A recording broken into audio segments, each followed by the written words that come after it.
Hey, folks, tonight we're traveling back in time to a place where survival isn't a glorious victory. It's the start of a new nightmare. Picture yourself in a medieval village. You've just survived the Black Death. The sun peeks out, trying to slip through thatched roofs. But there's no rooster crowing, no dogs barking, no sharp clang of a blacksmith's hammer. Just silence. Suffocating. The air feels thin, sharp and cold, carrying a smell that makes you shudder. You're one of the few left, honestly, looking at the empty streets, the hollow houses. You wonder if you'll make it through what's coming, or at least, if you'll keep your sanity. You probably wouldn't bet on yourself, would you? So, before you curl up under your blanket, take a second to like this video and subscribe, but only if you think I did a good job. Deal? Oh, and let me know where you're listening from. What time is it in your corner of the world? I love seeing how far this story travels. Now, turn off the lights. Maybe switch on a fan for that soft hum. And let's start tonight's journey. You open your eyes, not because of a sound, but because of its absence. This silence, it's not normal. It's like being lost deep in a forest, far from any trace of humanity. Or when snow blankets everything in the dead of winter, but this is your village, or what's left of it. It shouldn't be this quiet this time of year. Your eyelids feel heavy, gritty, like sands trapped inside them. A faint beam of light slips through a small wooden window, casting a dusty streak across the rough-hewn table. There, a half-eaten piece of bread sits alone, a relic of a life that now feels like it belonged to someone else. How long has it been? A few days, a week. Time's become a murky soup, blended with fever, fear, and the fading cries of neighbors. A dry cough escapes your throat, harsh, echoing in the stillness. You freeze. Hold your breath. Listen. That cough, it's loud enough to offend this silence. You wait for a response, a groan, or just the familiar sound of footsteps from someone waking up. Nothing. Just your heartbeat, pounding like a frantic drummer in your chest. This silence, you're starting to realize, isn't just the absence of sound. It's the sound of absence, like the whisper of a freshly dug grave. It's like that moment when a noisy child suddenly goes quiet, and you know they're up to no good. But here, it's already happened. Slowly, you push the thin, lice-ridden blanket off. Your limbs are stiff, muscles ash, like they've been wrung out. But the burning fever that held you captive for days seems to have retreated. You're weak, hollowed out, but alive. Alive. The thought is cold as stone. Alive. When so many are gone. You remember the plague? The sudden chills. The fire in your veins. The painful, swollen lumps in your groin and armpits. You remember the priest, his face etched with horror, even as he muttered prayers. His trembling hands giving last rites from a safe distance. He's gone too. Seems like everyone's gone. You swing your legs over the edge of the low bed. Your bare feet touch the icy dirt floor. The cold jolts you, but it also clears some of the fog in your head. You need water. Your throat feels like sandpaper. The small clay jug by the door, empty. Of course, no one's here to fill it. You'll have to go to the well. The thought of stepping outside, facing the reality of this silent world, sends a shiver down your spine. Suspecting is one thing. Knowing, in the dark corners of your recovering mind, is another. But seeing it with your own eyes, that's something else entirely. You take a deep breath, or try to. The air still feels oddly thin. You unbolt the wooden door. It creaks in protest. Another sound amplified in the void of normal village life. You step out. The pale morning light hits you. The village square, usually bustling at this hour, is deserted. A few scrawny chickens peck lazily at the dirt, their crows strangely muted. A dog, ribs showing, slinks from a doorway across the way, but doesn't come closer. House doors stand open.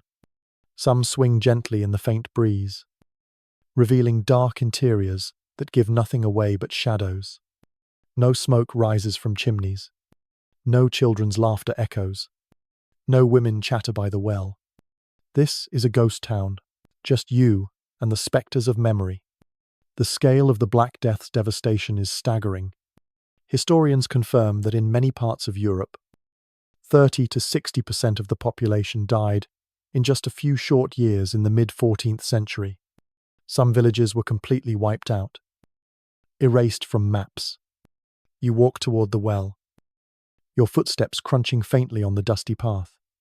Each step feels heavy, like wading through something thick and invisible. The oppressive silence is broken only by rustling leaves and the distant, ominous caw of a crow, sounding like a scavenger waiting its turn. You recall the desperate measures people tried. Burning incense, carrying bundles of herbs to ward off the bad air, many believed caused the plague.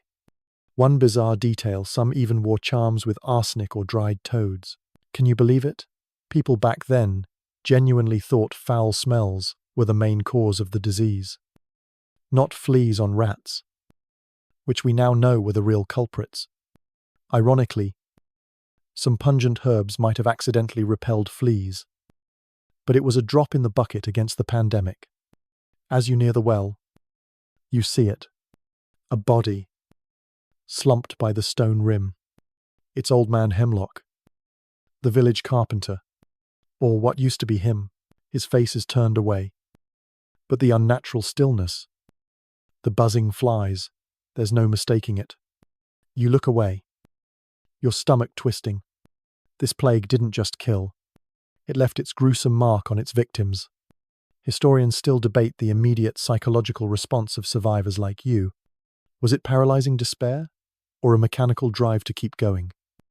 Some primal instinct to push forward, because the alternative was unthinkable. Right now, you feel both. A vast, crushing horror, and a strange, detached need to fetch water. You reach the well, eyes carefully avoiding Hemlock. The bucket's still there. The rope's frayed but usable. You lower it. The pulleys squeak, another blasphemous sound in this grim silence.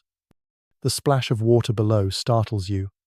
You pull the bucket up, hand over hand, the effort making you dizzy. The water's cool, clear. You take big gulps, ignoring the metallic taste, focusing only on the relief for your parched throat. Looking around, you can't help but think, well, at least, finding a new house won't be a problem. Plenty of empty ones to choose from. A dark joke. It tastes like ash in your mouth. The silence that follows feels heavier, like it's judging your lack of reverence. This isn't just a quiet morning. It's the end of the world you once knew. The water from the well soothes your throat, but it does nothing to wash away the horror creeping into focus. You stand there, bucket in hand, eyes scanning the deserted village. Old man Hemlock still lies motionless by the well. The flies buzz around him, a sickening chorus. But now you see more. Other shapes. A figure slumped in the doorway of the bakery. A pale hand sticking out through the grimy window of the weaver's house. The air, which you'd only thought was thin and strange before, now carries a sweet, cloying smell. It's masked by dust and the faint smoke of long-dead hearth fires. It's the smell of decay. Faint for now, thanks to the cool morning air. But you know, with a bone-deep certainty, it'll grow stronger. It'll become a suffocating blanket over the village.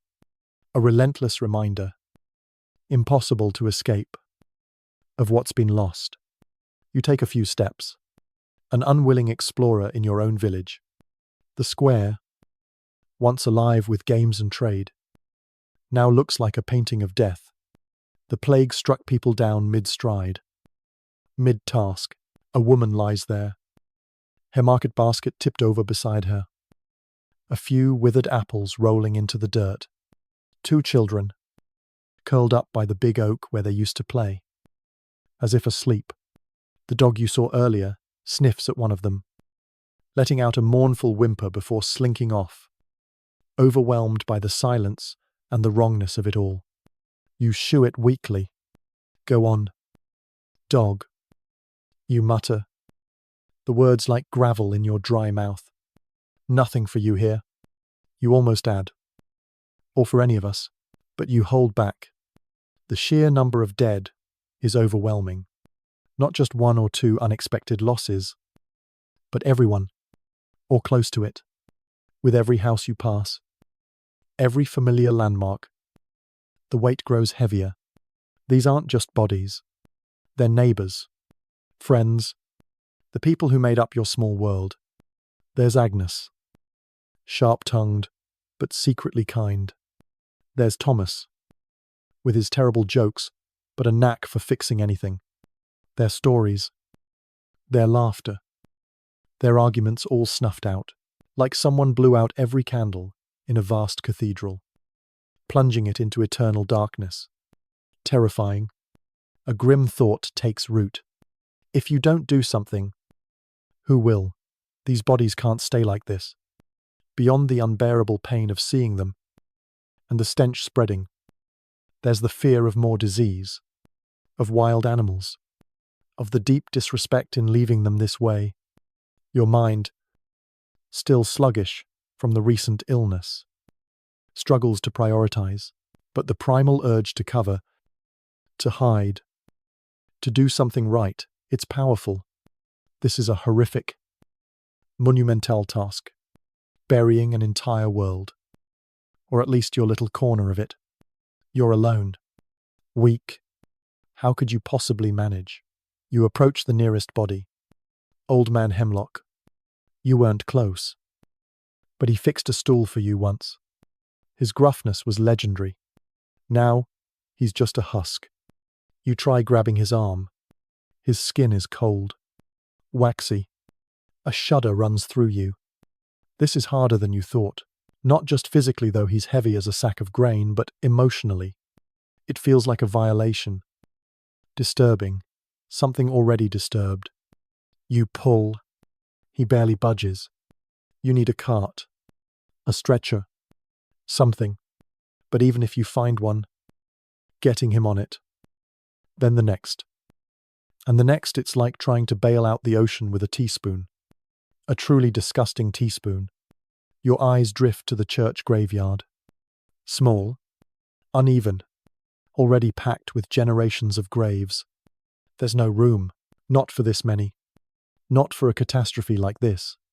The logistics are a nightmare. A stark historical truth at the height of the Black Death.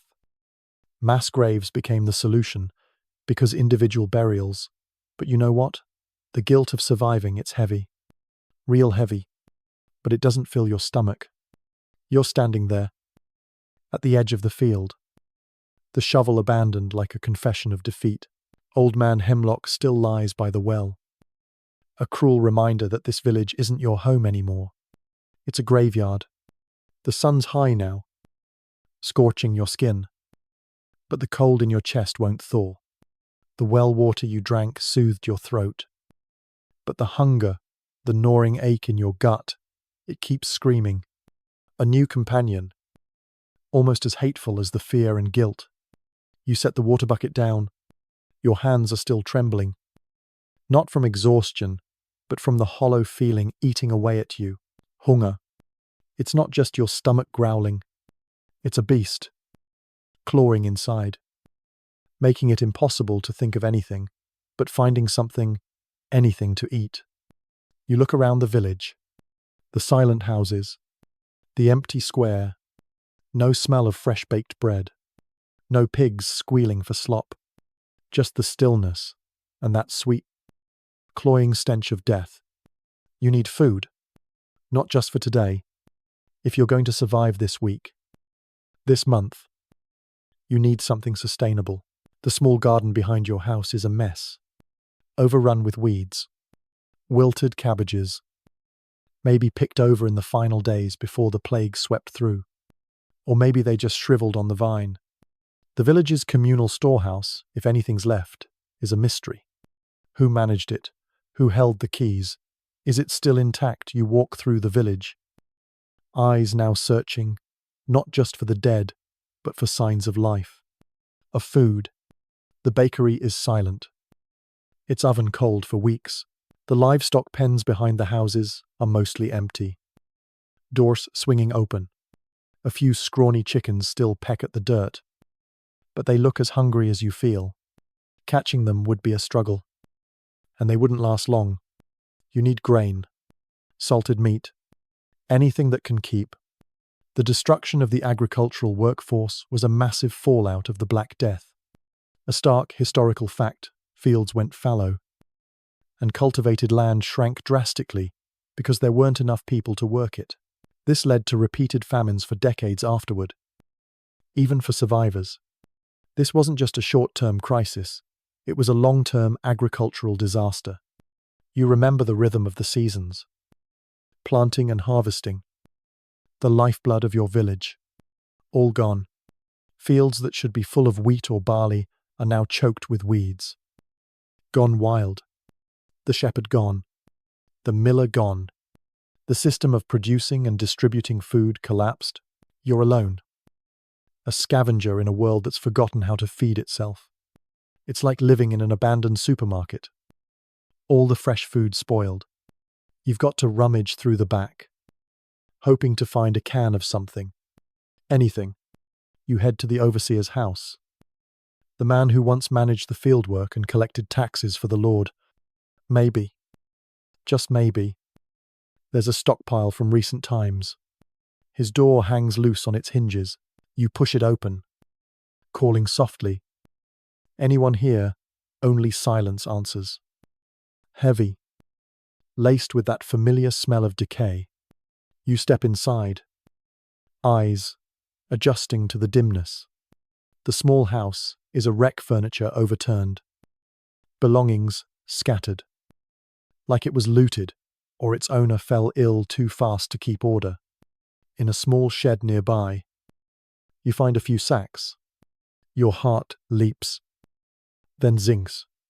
2 are empty, gnawed by rats. The third holds some moldy grain, crawling with weevils. Useless. A strange detail from this era. Some records describe survivors eating things they'd never have considered before. Cats, dogs, rats. Ironically, the very creatures that spread the disease. Even tree bark or, in the most horrific cases, human flesh. Cannibalism driven by starvation was rare, but not unheard of, especially during sieges or environmental crises. You shudder, shoving the thought away. You're not there yet, but hunger, it makes the line between civilization and survival feel terrifyingly thin. You keep going, house to house. A grim scavenger. Most yield only sorrow and the stench of death.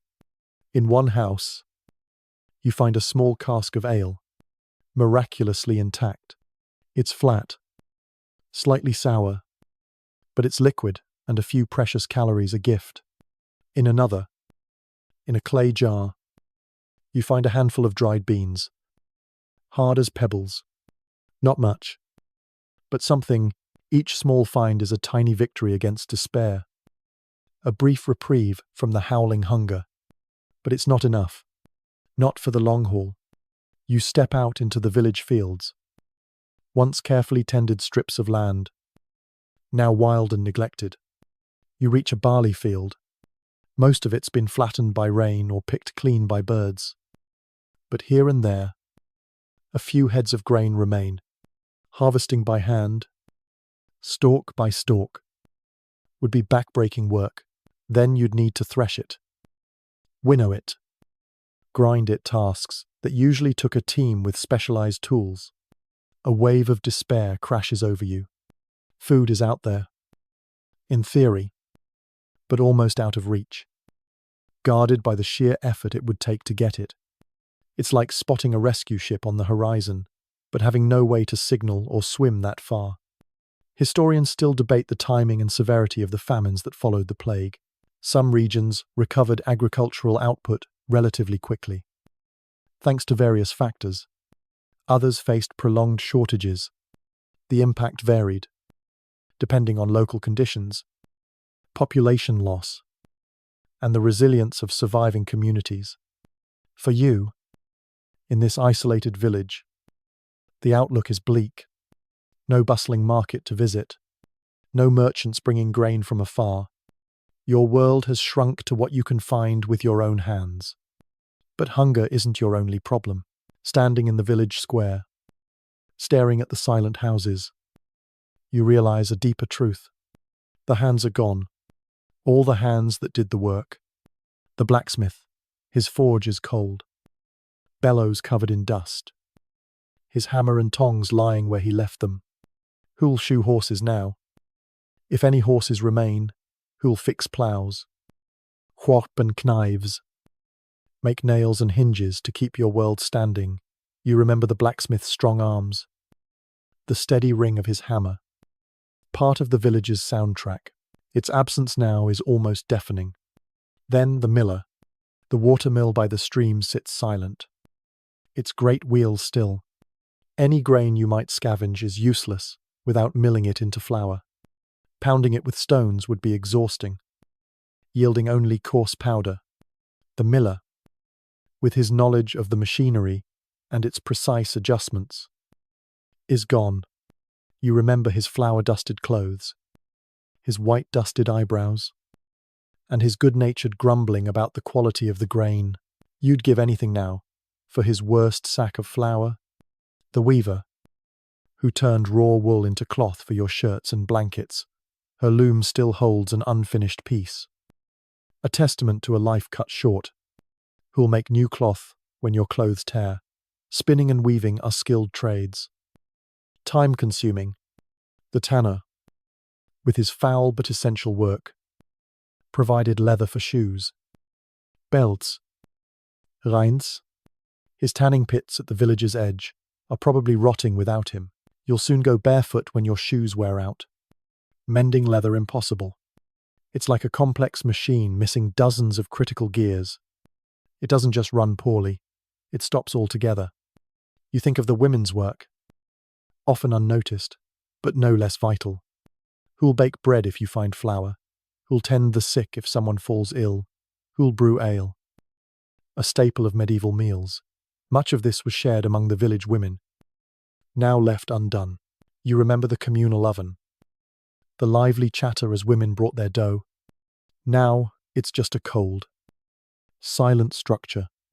Every craftsman, every worker lost, is a piece of knowledge, a community skill gone. You're left with fragments and the daunting task of trying to sustain life with so many pieces missing. The village, once a buzzing hive, is now a museum of forgotten skills, a monument to a lost workforce. A dark joke crosses your mind. Well, maybe you should learn to blacksmith, or weave, or do it all at once. Just a few centuries of practice, and you'll be fine. But the crooked smile fades fast. The truth is, you're not equipped for this world. You can mend a fishing net. You know a bit about gathering herbs. But thatching a roof from scratch, hunting game with crude weapons, preserving food for winter without generational knowledge, you feel small, inadequate, unskilled in a world where survival was a collective effort.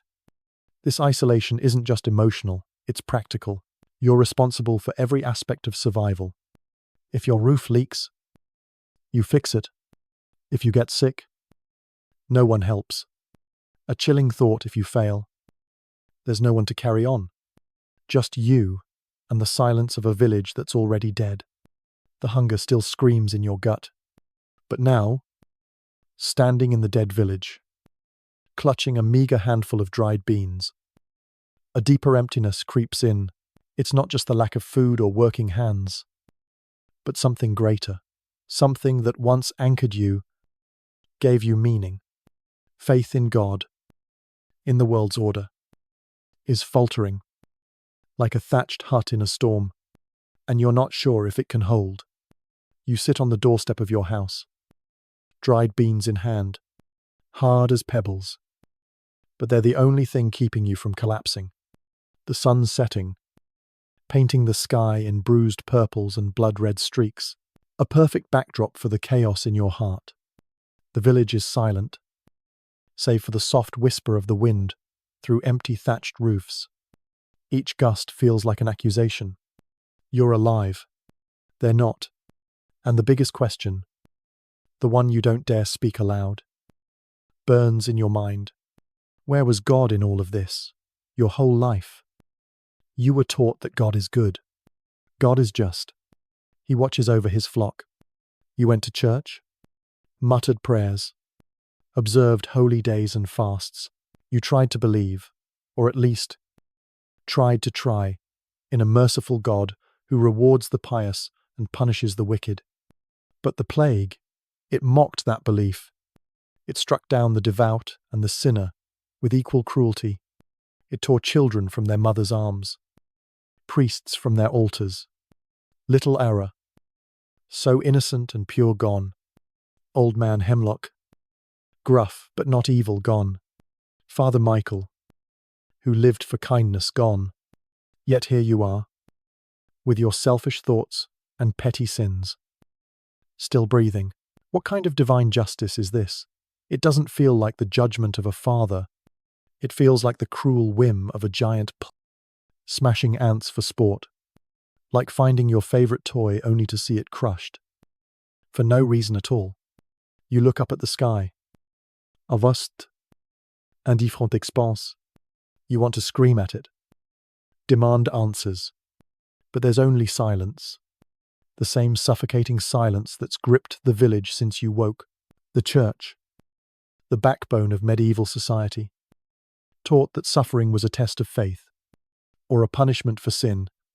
But the scale of this suffering, its indiscriminate horror, it defies every simple explanation.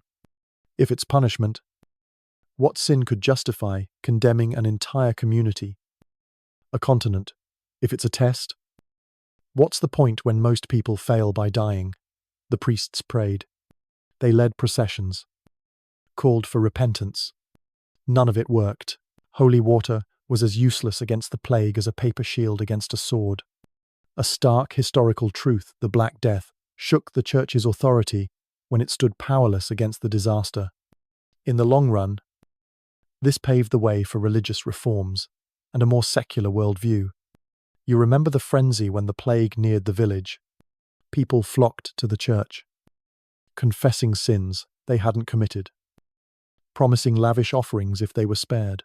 Some flagellated themselves, hoping to appease an angry God, and for what to die in agony, their prayers unanswered, their faith rewarded with a gruesome death. It's like betting your whole life on a card game, only to find out the deck was rigged. You feel betrayed, not just by God, but by the world that once made sense. You remember the stories, before the plague hit, whispered by travelling merchants, tales of suspicion cast on outsiders, heretics. Anyone different? Suspicion turned to hatred, then violence, a strange detail in the panic. Some believed the plague was caused by dark magic, witches' curses, or the devil himself. It was easier to blame a tangible enemy than to accept a random universe or an indifferent God. You're not at the point of blaming witches, but the pious world you once knew has crumbled.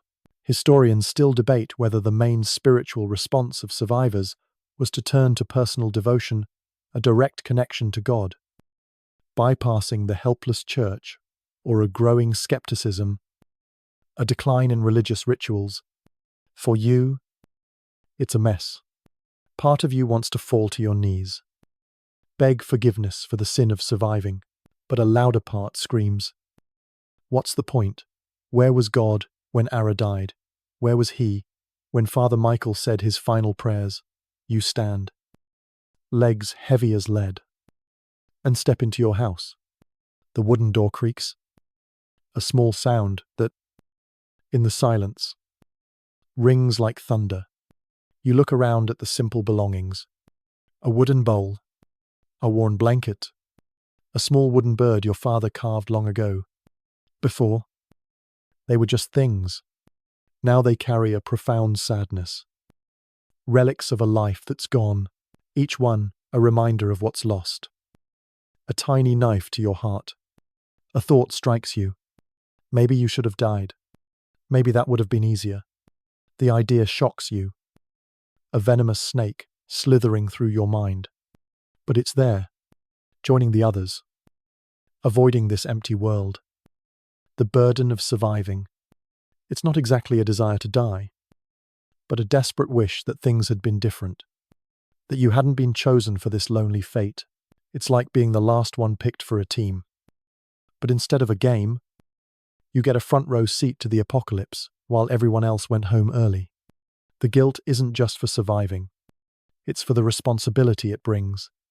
You feel like an imposter, wearing the faces of the dead. You remember Hemlock, not the body you tried to drag, but the man who patiently showed you how to hold a hammer when you were a kid, Agnes, who scolded you for tracking mud into her house, then slipped you an oatcake with a gruff, "Don't say I'm soft." Those memories, once comforting, now feel like accusations. You live. They don't. A senseless equation. A debt you can never repay. You sit by the cold hearth, dried beans still in hand. You try chewing one. It's hard, tasteless. But you chew because you have to do something to stay sane. You think of the village church, probably empty now. Or worse, a morgue. The thought of stepping inside, with its stone walls and dusty relics, makes you shudder with dread and a bitter indifference. The saints' statues, the promises of salvation. What comfort can they offer against the brutal reality of so much death? It's like being promised a feast when you're starving, then handed a plate of stones. Your faith, once an anchor to a way to understand your place in the world, is gone. The anchor's cut, and you're adrift in a dark ocean. No stars to guide you, nor shore in sight. You feel alone, not just because there's no one left, but because you've lost your faith. You're an orphan not just of family or community, but of belief itself. The wind picks up outside, rattling the loose window, casting shadows that dance wildly. Each gust feels like a whisper, a potential accusation. You're alone, vulnerable, not just to disease, but to the emptiness, swallowing you from within. The plague may kill the body, but this loss, it could kill the soul. You pull the thin blanket around you, a feeble gesture against the cold, both outside and in. Night falls, and with it, a new question. If God has abandoned you, where will you find meaning in this broken world? One last dark joke crosses your mind. Maybe you should send a complaint letter to heaven. Demand a refund on your faith. Surely they've got a return policy for things that don't work. But the smile doesn't come, only the darkness and the silence, waiting to swallow you whole. Your faith, once a guiding light, is now just a dying ember, flickering in the dark. You sit there, in your cold house, clutching the handful of dried beans as if they hold answers. But the emptiness in your chest, it doesn't just come from God or the village's silence. It's from a new, deeper fear. If not God, if not fate, then who's responsible for this nightmare? And if someone out there is looking for someone to blame, will their eyes land on you? Night falls. The village sinks into darkness, lit only by the faint glow of a small candle you kindled from dying embers. It flickers, casting shadows that dance on the walls like restless spirits. You pull the thin blanket tighter around you. But the cold isn't just from the night air. It's inside you. A new anxiety gnaws at you, not fear of the plague, not fear of hunger, but fear of people, the ones who might still be alive, out there somewhere, and what they might do in their desperation. You stare at the candle. Its tiny flame, a fragile reminder of life. But it's also a risk. If someone sees the light leaking through the window's cracks, they might come, not to help, but to take what little you have, the handful of beans, the shovel, the blanket worthless before, but now your entire world. You stand and blow out the candle, letting darkness swallow the room, safer in the dark. Or so you tell yourself. You lie down on the hard mattress, eyes wide, listening. The wind whistles through the gaps. Dry leaves rustle outside. Every sound feels like a warning. You think of the stories from before the plague reached your village, whispers from merchants, wandering friars, about those who were suspected, heretics, outsiders, looked at with cold eyes. Then hatred. Then violence. In the panic, when people needed someone to blame, to lash out at, to feel like they were controlling something. A stark historical truth. The Black Death sparked horrific violence, especially against Jewish communities across Europe. Baseless accusations that they poisoned wells or deliberately spread the plague led to massacres and expulsions, particularly in the Rhineland and France. Despite papal decrees condemning these attacks, pointing out that Jews died of the plague, just like Christians, the frenzy often couldn't be stopped, fueled by prejudice and a desperate need to find an enemy.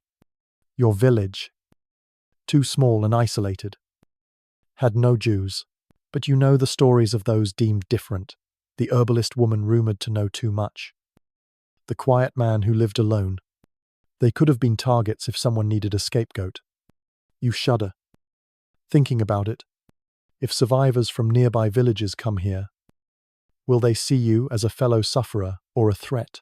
A strange survivor when their loved ones are gone. A strange detail. It wasn't just Jews targeted. In some places, people with skin conditions, leprosy, even severe acne, were seen as signs of inner corruption or God's wrath. They were driven out, or worse. All for a birthmark or a persistent rash. The injustice is almost unbelievable. It's like a society, punched in the face by an invisible force, decided to punch itself in revenge. You think of yourself, an ordinary person, nothing special.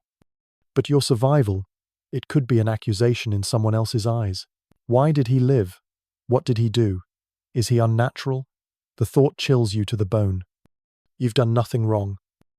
But in a mad world, innocence isn't always enough. You recall stories from distant cities where tensions erupted. Foreigners blamed. Beggars chased off. Anyone different became the focus of fear and hatred. It's like a dark instinct to purge the community, to find a scapegoat, to appease angry gods. Fate, or whatever force people think is to blame, by targeting someone to punish. They feel like they're taking back control, even if it's an illusion, a temporary salve built on injustice and cruelty.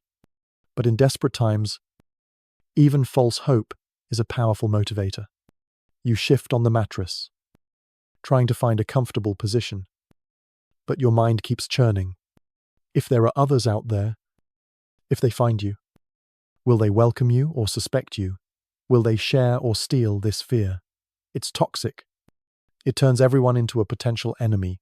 You think of the days before, when neighbors helped each other during harvest or to fix a roof.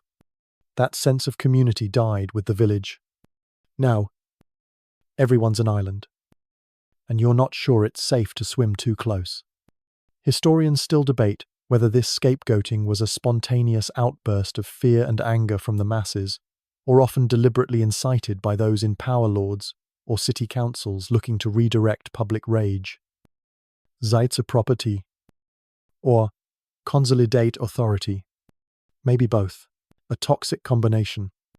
But the result was the same. Innocent people suffered and died. Not from the plague, but at the hands of their fellow humans. You recall a story from a peddler about body finders in cities, poor souls hired to go house to house, identifying and clearing corpses.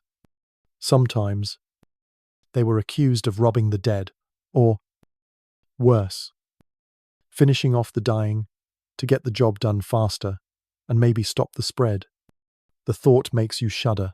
Are you becoming an unwilling body finder, a gravedigger, the last witness to this village, or worse? Will someone look at you and see something suspicious? You sit up, heart racing, a small noise outside, just a branch snapping in the wind. But it's enough to set your nerves on edge. You creep to the door, check the bolt. It's secure, but the sense of safety feels as fragile as the candle you snuffed out. You think of those who might be hiding in other villages or on the dangerous roads. If they come here, what then? Another survivor could be hope. A companion, or disaster, a desperate soul willing to do anything to survive. The fear of being blamed isn't just paranoia. It's a real threat. In a world where people are desperate for answers, you could become that answer, not because of what you've done, but because you're here, alive, when so many aren't. It's like carrying a target on your back, waiting for someone to take aim. You think of the days when the village was alive, when differences were just gossip. Now, they could be a death sentence. You lie back down, staring at the dark ceiling, trying to push these thoughts away. But they cling, like the stench of death in the air. You wonder if the world beyond is like this village, a place where fear turns people into monsters. You think of Father Michael, who preached about compassion, about loving your neighbor. But now, with God seemingly turned away, compassion feels like a luxury you can't afford. A bitter joke crosses your mind. Maybe you should hang a sign on the door, not a witch, just lucky. Maybe they'd leave you alone. But you know there's no guarantee. The night drags on, a fitful string of half-sleep filled with fear. You wake multiple times, startled by an owl's hoot or the rustle of a small animal. Each time, you're sure it's the cough, the groan, returning, but each time, the village's grim silence reasserts itself. When the first grey light seeps through the window's cracks, it brings no relief. Only a heavy exhaustion and a new realization. This world isn't just dangerous because of plague or hunger. It's dangerous because of people. In their fear and desperation, they could become the most terrifying thing you've ever faced. And you, a lone survivor, are the perfect target for their suspicion, their anger, their need to find someone to blame, the fear of being blamed. It's like a shadow, always stalking you. In the dark, you lie in the cold house, listening to the wind, wondering if someone out there is watching you with suspicious eyes. But as dawn breaks, another worry overshadows that fear. Hunger. It returns, screaming, and with it, a new realization. This world doesn't just lack people, it lacks the old rules. Money, power, everything once valuable is now faltering, and you, a lone survivor, might be holding something more precious than gold. The first light of day seeps through the window's cracks. Pale and cold, you sit up, your body aching from days of hunger and fear. The handful of dried beans still sits in the corner. A meager treasure, but not enough to keep you alive for long. You stand, legs weak but forced to move. You need food. You need a way to keep going. You step outside. The morning air carries the smell of earth and that cloying sweetness. Now, a constant companion in this dead village. You walk through the square, once a small market on good weeks. A peddler might set up a stall, selling ribbons, salt, or cheap trinkets. Villagas bartel, X for milk, a mended tool for a share of fish. Now, the idea of trade is almost laughable. Trade needs goods, people to make them, people to exchange them. All you have is a few moldy beans and a body running on fumes. If another survivor appeared out of nowhere, what would you trade? A handful of beans for a crust of stale bread, a deal born of shared poverty. You look at your hands, still raw from trying to dig that grave. They're not just hands anymore, they're your only asset of value in this world. Before, a silver coin could buy a loaf of bread or a small mug of ale. Now what? What's a coin worth when the baker's dead? The brewer gone, you've got a few coins stashed in a corner of the house. An emergency savings. But who would you give them to? And for what the concept of money feels meaningless in this void. You pick up a coin from its hiding place. It's cold, heavy in your palm, a small piece of metal, a symbol of a system that no longer exists. You can't eat it, wear it, or use it to fix a roof. Its value was once a shared agreement, a social structure, and that society is dead.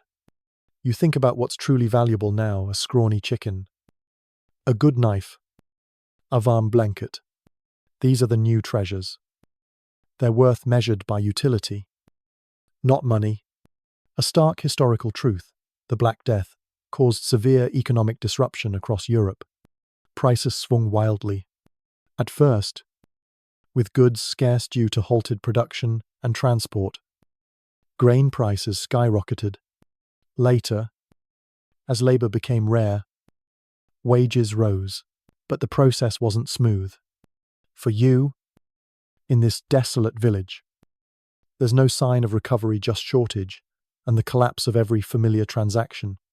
A fair price is a luxury when there's no seller. No buyer, and nothing to sell. You walk to the fields once owned by the Lord. You and the villagers were his tenants, bound to the land, working his fields some days each week, paying a share of your harvest. Taxes and fines for countless reasons. Your life was shaped by his will, by ancient customs that kept you at the bottom. Now where's the Lord alive? And if he is, who's enforcing his rules? You're the only one left here. The Lord's power, you realize, wasn't in his noble blood or fancy title. It was in the tenants who worked his land and feared his authority. Without them, he's just a man, maybe with a bigger house, fancier clothes, but fundamentally as useless as anyone else. A bold, almost rebellious thought sparks in your mind. You, the sole survivor, are the only hands that can work for miles. You have power you never dared dream of before. Imagine if the Lord's steward were still alive and dared show up. Barking, peasant, why's this field fallow? Get to work. Before, that order would have been obeyed. Grudgingly. Now you almost laugh. You, the only one who can wield a hoe, could set terms, work your field. Sir, fine, but I want double wages, and that house by the stream, with a proper roof. Mine, to own. Not rent, a crazy thought. But it's grounded in this new reality. Your sweat, your strength, your very existence. It's valuable now. A strange detail from this era: some villages in England were recorded bargaining collectively with their lords, threatening to leave for better terms in neighbouring manors if demands for lower taxes or labour duties weren't met. Such defiance was almost unthinkable before the plague. It showed a new confidence in the value of labour. Workers were no longer easily replaceable cogs, they were the machine, or what was left of it. This was a major outcome of the Black Death. With populations gutted, Labor became a precious commodity. For the first time, surviving workers had leverage to demand higher wages, better conditions, or freedom from feudal obligations. Lords, desperate for hands to work their fields, often had to give in.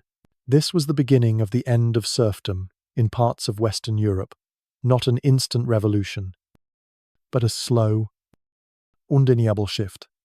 You sit on a fallen log at the village's edge, looking out at the overgrown fields. A joke crosses your mind. Well, maybe you should crown yourself the new lord. Lord of flies and weeds.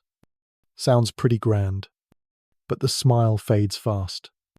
You know this power comes at a cost, paid with the deaths of everyone you knew, and it comes with risks.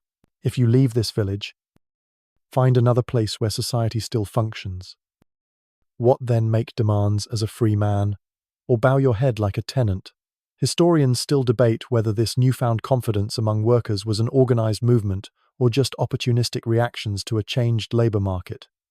Was it a rising class consciousness, or individuals making rational choices in an upended world? Probably both. But the effect was undeniable. Feudal ties began to loosen not by royal decree or grand philosophy, but by the scythe of death. You think of your ancestors, bent over these fields, their lives little better than draft animals, tied to the land, subject to the Lord's whims. They lived and died without questioning the injustice, because it was the God-given order. Now that order's shattered, and God, if he's still watching, seems busy elsewhere. The scale of death has erased everything, forcing you to rethink who owes what to whom. You, in a strange way, are free. Free from forced labor for a distant lord. Free from the petty tyranny of a steward. Free from the cycle of debt and submission that shaped a peasant's life. But it's a terrifying freedom. The freedom of a shipwrecked man on a deserted island. What do you do with it? You're the lord of everything you see. But your kingdom is a graveyard. Your subjects, the silent, dead, and indifferent wild animals. But that thought that you're no longer anyone's property, no longer bound by invisible chains to this land, is power. If you find other survivors, a community rebuilding, maybe you could sell your labor on your terms, not as a serf, but as a free man. The idea is thrilling and terrifying. The old world is dead. The new one, whatever it is, has rules yet to be written. And maybe, just maybe, you could help write them. Another joke flits through your mind. Maybe you should start a business. Hire out your own labor. Starting price, 1 loaf of bread a day, and a guarantee of no plague. But the thought fades fast. You know that before you can think of the future, you have to survive today. This week, you stand, the coin still in your hand. It's worthless now, but you keep it. A memento of a lost world. You step back into the house. The door creaks, and the darkness greets you like an old friend.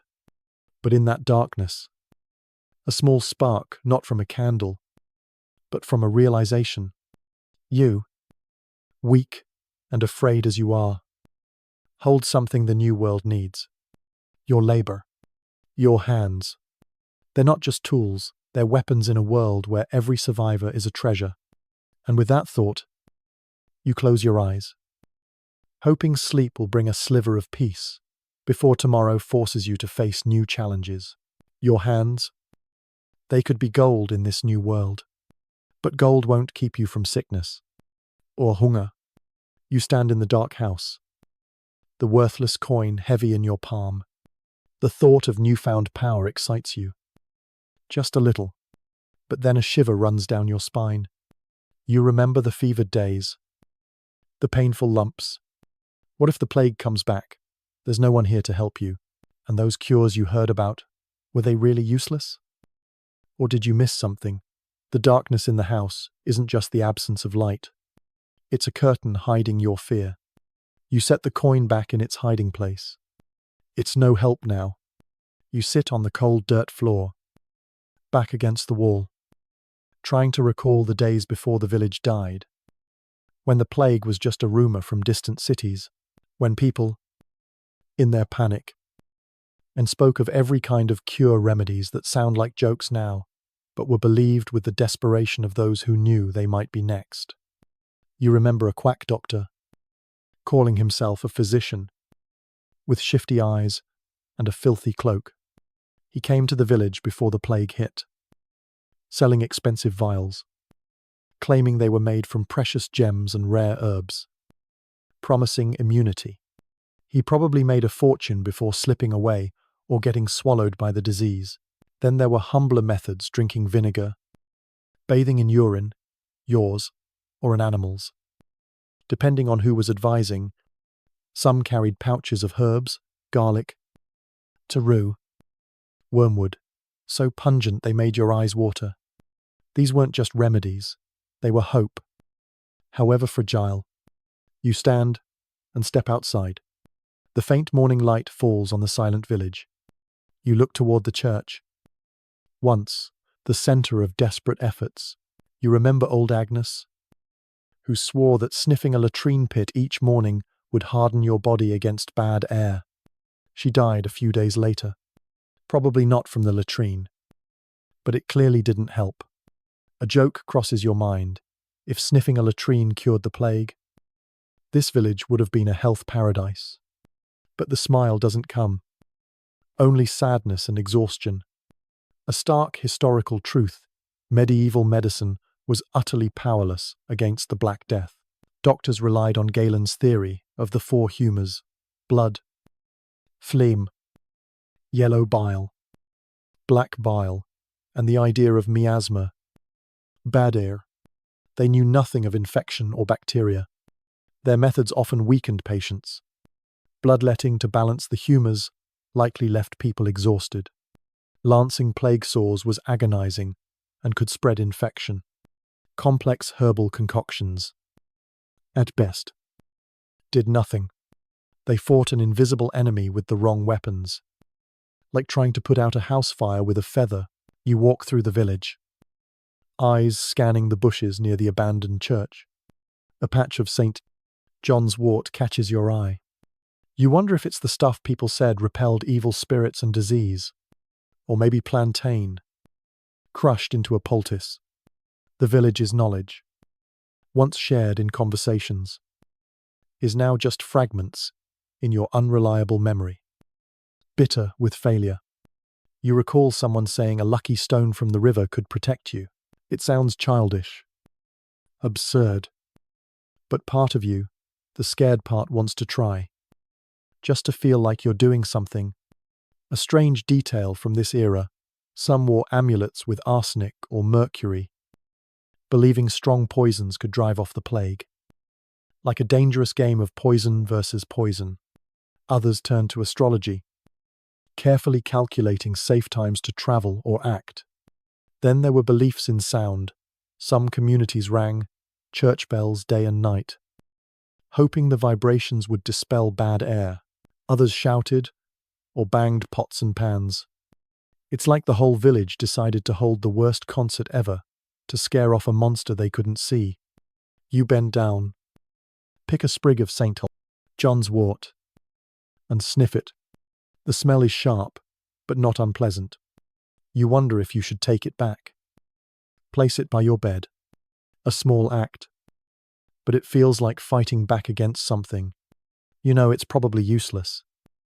Yet fear is a powerful persuader. You tuck the sprig into your pocket, feeling a bit foolish, but also faintly reassured. You keep walking through the empty houses, searching for food or anything useful, but your mind keeps circling back to those remedies. They weren't just superstition, they were how people coped with hopelessness. Historians still debate whether these cures were born of pure ignorance and superstition or offered a sense of control. However false, in a situation where people felt powerless, by drinking vinegar, wearing amulets, or ringing bells, maybe they felt they were doing something instead of waiting for fate. In a world without scientific answers, any action, no matter how strange, was better than doing nothing. You pause near a house. Agnes's old place. A broken bowl lies in the grass. You remember her and her stories about dodging illness. She once gave you a small herb pouch. Keep it close to your heart. She said, it'll protect you. You carried it for a while, but it got lost in the fever's haze. You wonder if it helped you, or if it was just luck. The thought makes you shiver. If it was luck, it could run out any moment. You start noticing your body more than ever. Every itch, every twinge, makes your heart race. You check your armpits and groin constantly, searching for signs of swelling. You study your tongue in a broken piece of metal, wondering if it looks normal. You've become your own doctor, armed only with fear and scraps of folklore. You think about trying one of those strange cures, holding a lucky stone, muttering a charm. An old woman once sold your mother. It feels foolish, but fear makes you weak. You return to your house. The sprig of St. John's wort still in your pocket. You place it by the bed. A small act that feels like a flimsy shield against the darkness. You know it changes nothing. The plague's bacteria don't care about your sprig or your chants. It marches on, indifferent to human efforts to bargain or ward it off with magic. This powerlessness, the utter failure of every remedy, must have been horrifying. It stripped away another layer of comfort, that humans had some control over their lives. You lie down, staring at the dark ceiling, trying not to think about what might happen if the plague returns. You try to eat, try to stay warm, and pray, though you're not sure to whom or for what, that you don't fall ill again, because this time, there's truly no one left. One last joke crosses your mind. Maybe you should open a medicine shop, sell sprigs of St. John's wort for a loaf of bread. It'd sell out fast, but the thought fades quickly, leaving only the darkness and the wait for tomorrow. With its new fears, the sprig of St. John's wort lies by your bed, a small, useless charm, but comforting. You lie there in the dark, thinking of the strange remedies the villagers once pinned their hopes on. They saved no one, and the fear that the plague might return clings to you like a shadow. But as the morning light creeps through the window's cracks, a new sound shatters the silence. Footsteps, whispers, and a strange noise, like the crack of a whip. You bolt upright, heart pounding. There are people out there. You stand, barefoot on the cold dirt floor. The sounds outside aren't the wind or wild animals. They're human. Multiple people. A sound you haven't heard since the village died. You creep to the door, hand trembling as it touches the wooden bolt. Part of you wants to lock it tight, hide in the darkness. But another part, the part starving for human contact, even for a moment, urges you forward. You crack the door open, just enough to see, on the dirt path leading into the village, a group of about a dozen people approaches slowly.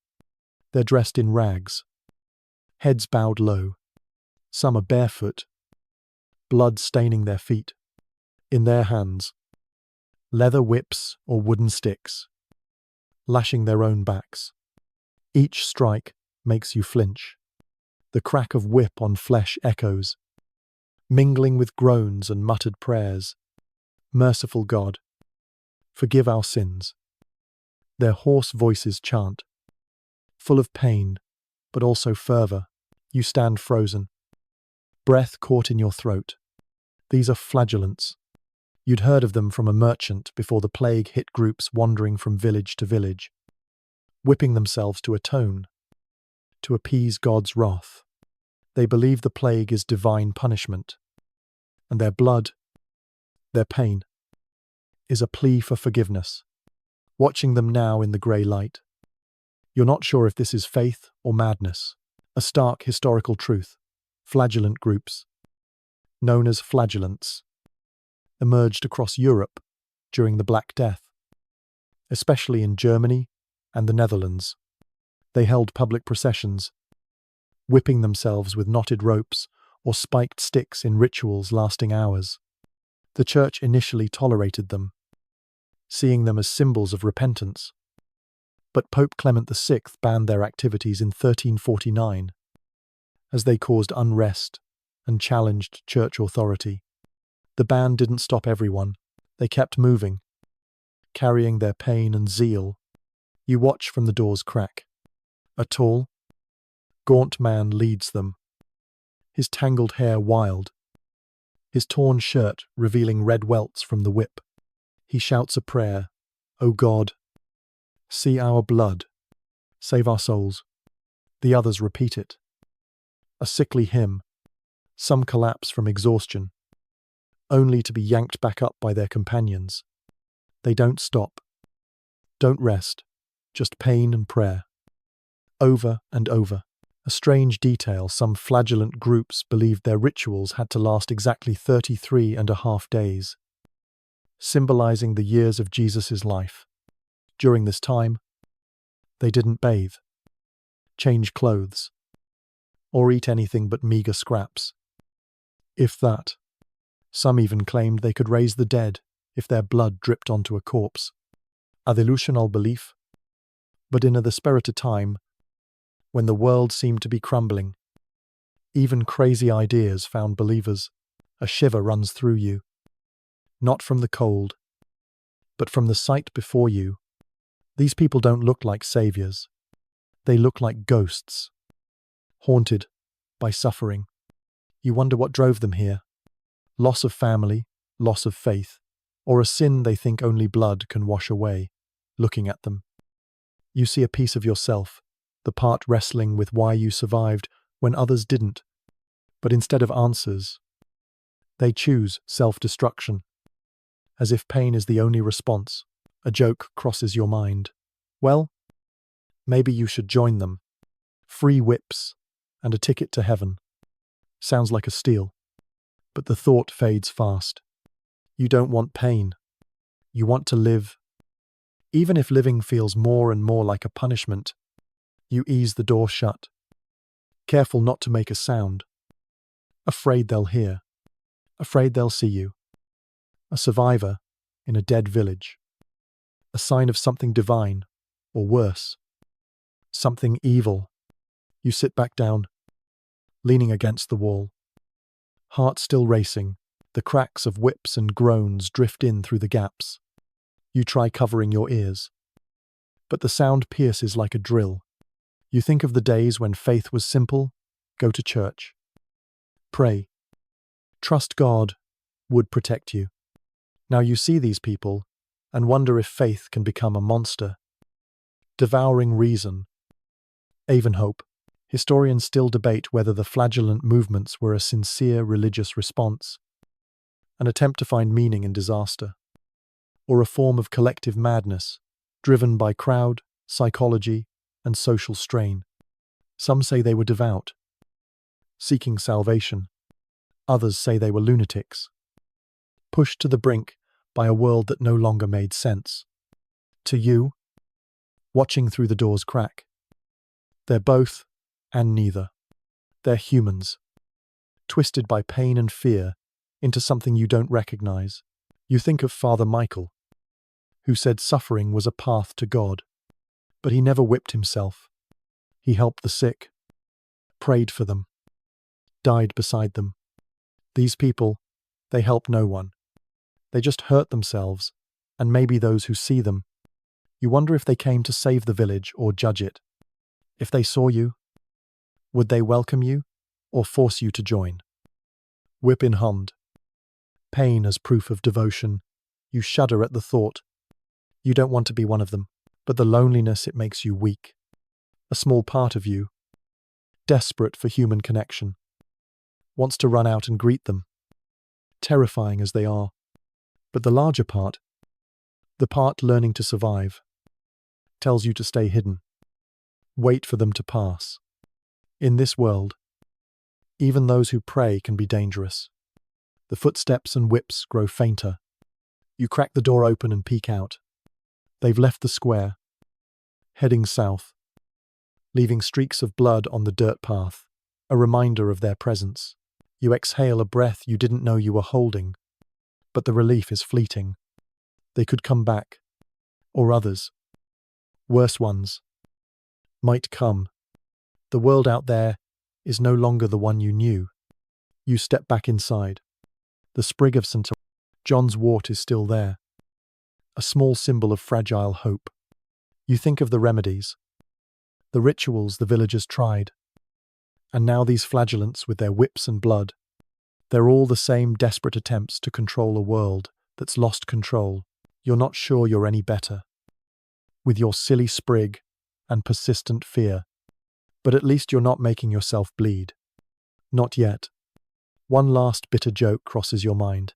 Maybe you should send the flagellants an invite to come back next weekend. Bring bread instead of whips. But the thought fades fast. You sit back against the wall, listening as the silence returns. It's not as frightening as before, more like a friend now. A terrifying but familiar one. The new day begins. And with it, new questions about surviving in a world where even faith wears the face of horror. The sprig of St. John's wort lies by your bed. A small, useless charm, but comforting. You lie there in the dark. On thinking of the strange remedies the villagers once pinned their hopes on. They saved no one, and the fear that the plague might return clings to you like a shadow. But as the morning light creeps through the window's cracks, a new sound shatters the silence. Footsteps, whispers, and a strange noise, like the crack of a whip. You bolt upright, heart pounding. There are people out there. You stand, barefoot on the cold dirt floor. The sounds outside aren't the wind or wild animals, they're human. Multiple people. A sound you haven't heard since the village died. You creep to the door, hand trembling as it touches the wooden bolt. Part of you wants to lock it tight, hide in the darkness, but another part, the part starving for human contact, even for a moment, urges you forward. You crack the door open, just enough to see, on the dirt path leading into the village, a group of about a dozen people approaches slowly. They're dressed in rags, heads bowed low. Some are barefoot, blood staining their feet. In their hands, leather whips or wooden sticks, lashing their own backs. Each strike makes you flinch. The crack of whip on flesh echoes, mingling with groans and muttered prayers. Merciful God, forgive our sins. Their hoarse voices chant, full of pain but also fervor. You stand frozen, breath caught in your throat. These are flagellants. You'd heard of them from a merchant before the plague hit groups wandering from village to village, whipping themselves to atone, to appease God's wrath. They believe the plague is divine punishment, and their blood, their pain, is a plea for forgiveness. Watching them now in the grey light, you're not sure if this is faith or madness. A stark historical truth: flagellant groups, known as flagellants, emerged across Europe during the Black Death, especially in Germany and the Netherlands. They held public processions, whipping themselves with knotted ropes or spiked sticks in rituals lasting hours. The church initially tolerated them, seeing them as symbols of repentance.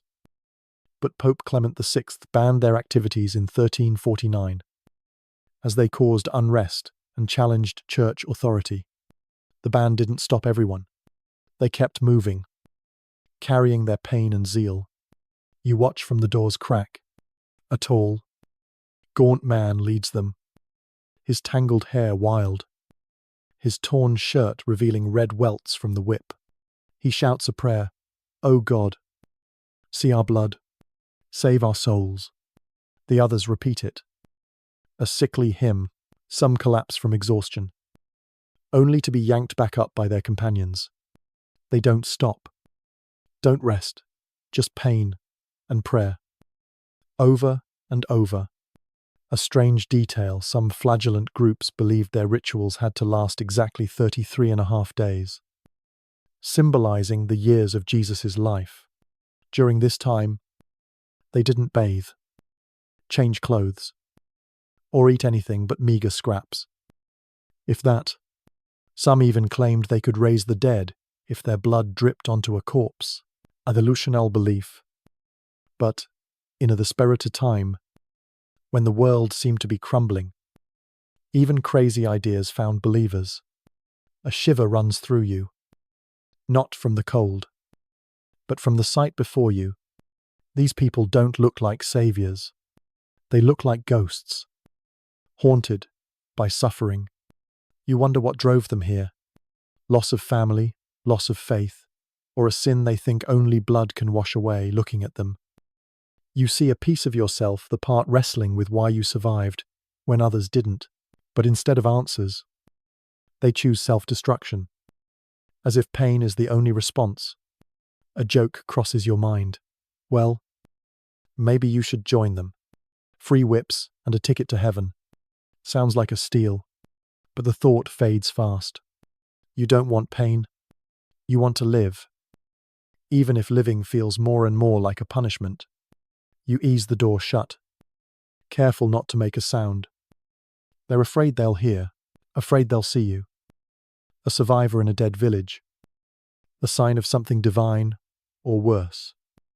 Something evil. You sit back down, leaning against the wall. Heart still racing. The cracks of whips and groans drift in through the gaps. You try covering your ears, but the sound pierces like a drill. You think of the days when faith was simple. Go to church. Pray. Trust God would protect you. Now you see these people and wonder if faith can become a monster, devouring reason, even hope. Historians still debate whether the flagellant movements were a sincere religious response, an attempt to find meaning in disaster, or a form of collective madness driven by crowd psychology and social strain. Some say they were devout, seeking salvation. Others say they were lunatics, pushed to the brink by a world that no longer made sense. To you, watching through the door's crack, they're both, and neither. They're humans, twisted by pain and fear into something you don't recognize. You think of Father Michael, who said suffering was a path to God, but he never whipped himself. He helped the sick, prayed for them, died beside them. These people, they help no one.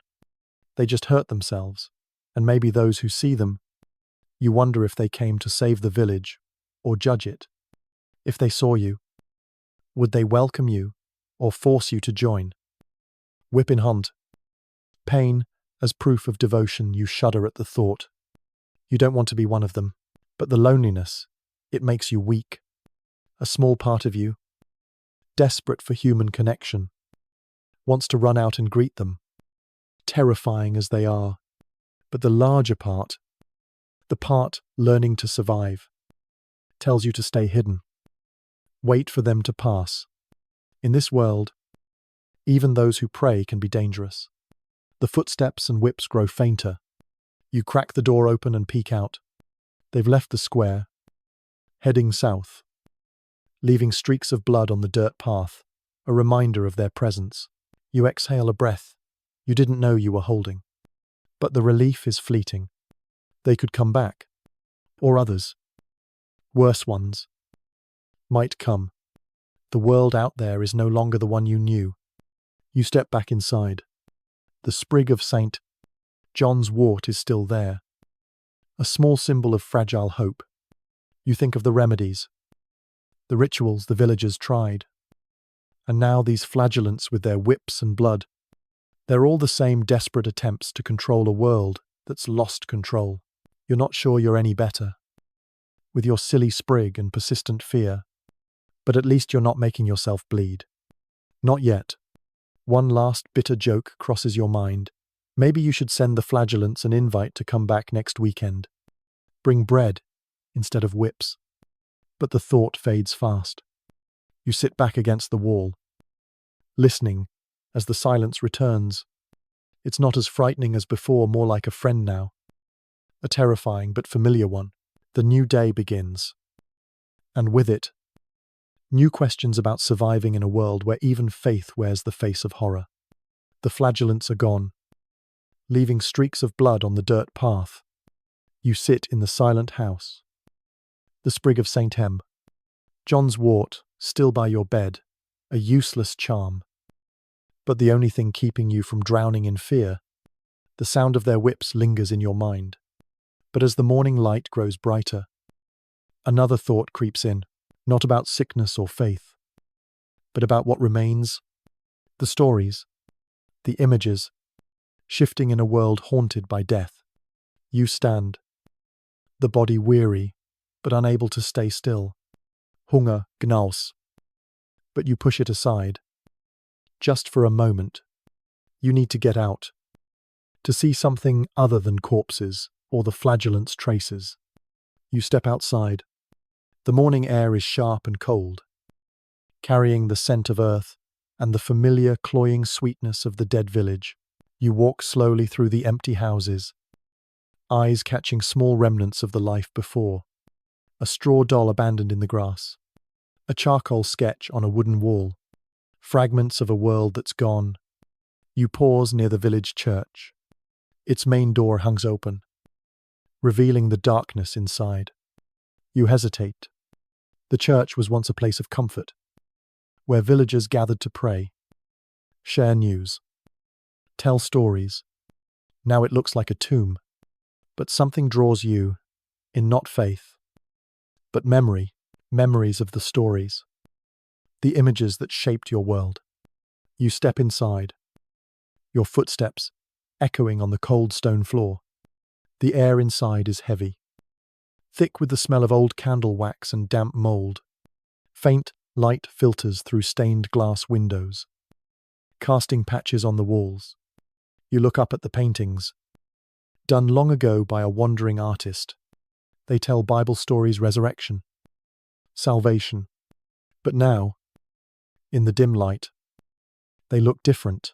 The saints' faces seem grim, as if they, too, you know of the disaster that swept through the village. You wonder if these paintings still mean anything in a world where death is the only king. You remember? Before the plague came, the stories villagers told on winter nights by the fire, tales of saints, demons, battles, and miracles. But when the plague hit, the stories changed. They grew darker tales of villages turned to ash, spirits walking the night, a world forsaken by God. Those stories weren't just for entertainment. They were a way to make sense of a reality too horrific to face head-on. A stark historical truth, the Black Death profoundly shifted European art and culture. Art from this period became obsessed with death. Paintings, sculptures, and literature brimmed with images of mortality, dancing skeletons. The dead dragging the living to the grave. The dance macabre, the dance of death, became a common theme, reminding people that death spared no one, rich or poor, pious or sinful. It was a universal, inescapable truth. You walk deeper into the church, to a small corner where Father Michael kept the village records. You find a scroll left on a table, its parchment worn, ink faded but still legible. It's not a tax record or crop tally, but a poem, handwritten, maybe by Father Michael himself. It speaks of death as a companion, always at your side. He does not rush, but always comes. It reads, "Be ready, for your hour may be today." You shiver, not from fear, but from the raw truth in those words. You think of the new stories being told out there. If anyone's left to tell them, you imagine survivors in other villages, huddled around fires, speaking of the plague as an unbeatable monster. or of the flagellants with their whips and blood. Maybe they've already become part of legend. A horror story to scare children or remind adults that suffering is the price of survival. A strange detail, some images from this era weren't just grim, but darkly humorous. Woodcuts sometimes showed skeletons playing music or dancing with the living, as if death were mocking life with a sly grin. Maybe that was how people coped, laughing, however bitterly, in the face of death, like throwing a party in a morgue. Not for joy, but because there was nothing left to lose. You leave the church, the poem etched in your mind. You cross the square where the flagellants passed. Their blood has dried into dark patches on the dirt, like a sick kind of artwork, a testament to human pain. You look around and realize the village itself has become a portrait of death. The empty houses, the unburied bodies, the abandoned belongings, they tell a story of loss and the fragility of life. You stop near a house, once Thomas's, the village's best storyteller. On the outer wall is a new drawing, done by who knows who, maybe a child before they died, or a survivor who left. It's a figure with large eyes, no mouth, beside a skeletal shape, holding a scythe. No explanation, just the image. But it says everything: fear and the silence of a world that's lost its voice. A joke crosses your mind. If you opened a museum, this village would be the star exhibit. Death and gloom, free admission. Just bring your sorrow. But the smile doesn't come. The drawing is too real. You feel like that mouthless figure, unable to speak, unable to scream, only watching and enduring. Historians still debate whether the art of this period reflected despair or a way to process trauma. Some say images of death helped people accept it, making it less terrifying. Others say they were warnings, to remind us that life is short and everything can vanish. To you, standing before the drawing, it feels like both a confession and a curse from a world that can't forget what happened. You head back to your house. The image burned into your mind. You think of the stories you could tell if anyone were left to hear them. Stories of Ara, with her radiant smile, of Father Michael, with his unshakable kindness, of a village that lived, laughed, loved. But those stories are stuck in your throat, with no audience, no fire to gather around, just you and the silence. You sit by the cold hearth. The sprig of St. John's wort is still there. You wonder if you should draw something on your own wall, a story, a memory, or just a sign that you were here. But the thought feels pointless. Who would see it? The flies, the crows, or another survivor? Far in the future, finding this dead village and wondering what happened, you think of the stories that will be told if the world recovers. Maybe they'll speak of heroes who fought the plague, or sinners who brought it. But you know the truth. There were no heroes, no villains, just people trying to survive, trying to find meaning in a world that lost it. And those stories, beautiful or horrific, will carry the mark of the pain you feel right now. One last bitter joke crosses your mind. Maybe you should write a poem for the future. Hey there. I survived. Honestly, not worth it. But you don't laugh. You just sit in the darkness, listening to the wind, thinking of the stories that died with the village. The image of the skeleton with its scythe clings to your mind, like a story you can't tell. You sit in the dark house, the sprig of St. Owl's, John's wort still there, a reminder of fragile hope. But as the morning light grows stronger, a new sound tears through the silence. Not whips, not prayers, but the clatter of hooves and men's voices, cold and commanding. You spring to your feet, heart pounding. Someone has found the dead village. You creep to the window's crack, heart racing like it might burst. Peering out, you see 3 men in the village square. astride horses. Their light armor glints in the early sun. One, clearly the leader, that wears a deep red cloak and holds a parchment scroll. He's shouting, "Anyone still alive? Come out." Now, his voice isn't inviting, it's an order, as if the world still belongs to him. Beside him, a smaller man in a hooded cap scribbles on a wooden tablet. The third, gripping a spear, scans the empty houses like he's hunting prey. You duck below the window, breath caught in your throat. These aren't flagellants or survivors like you.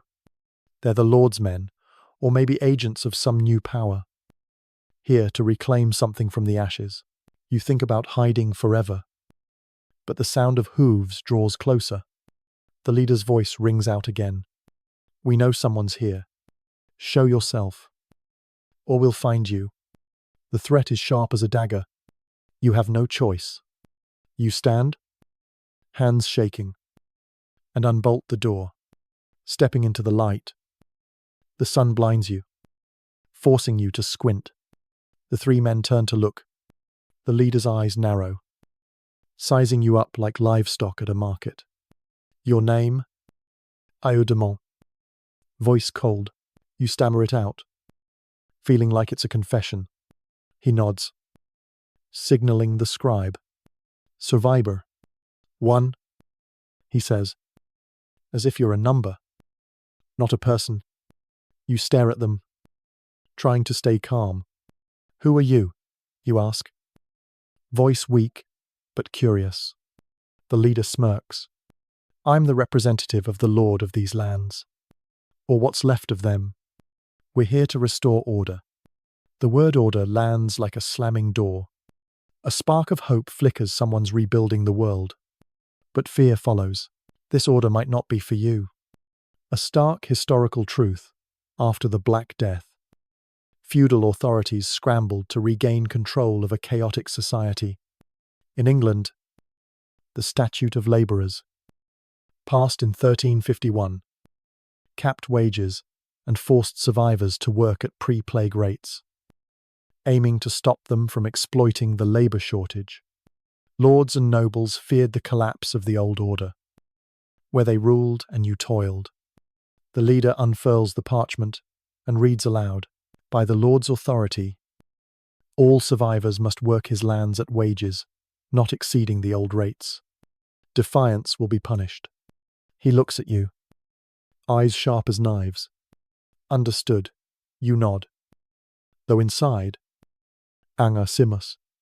Old wages, when a loaf of bread cost a few coins. Now there's no bread. No bakers. But this law doesn't care. It wants you to stay a serf. You think of the power you felt just days ago, realizing your hands were valuable in a world short of labor. Now what these men, with their horses and spears, are trying to snuff out that hope. They want you to work the Lord's fields not for you, but for them, their power, their order. It's as if the plague wasn't destructive enough. Now they want to rebuild the cage you just escaped. A strange detail in some regions, wage laws were enforced with brutal measures. Workers, demanding higher pay, might be branded with hot irons on their foreheads, marked as criminals, a cruel way to keep them in line. As if death weren't enough, society added pain to ensure everyone knew their place. You meet the leader's gaze, keeping your voice steady. "Are there other survivors?" He shrugs. "A few. In other villages. Not many, but enough to work." He emphasizes work like a warning. You wonder if those other survivors feel like you, a mix of hope and rage, wanting a new world, but being dragged back to the old one. He gestures to the scribe. "You'll work the eastern fields.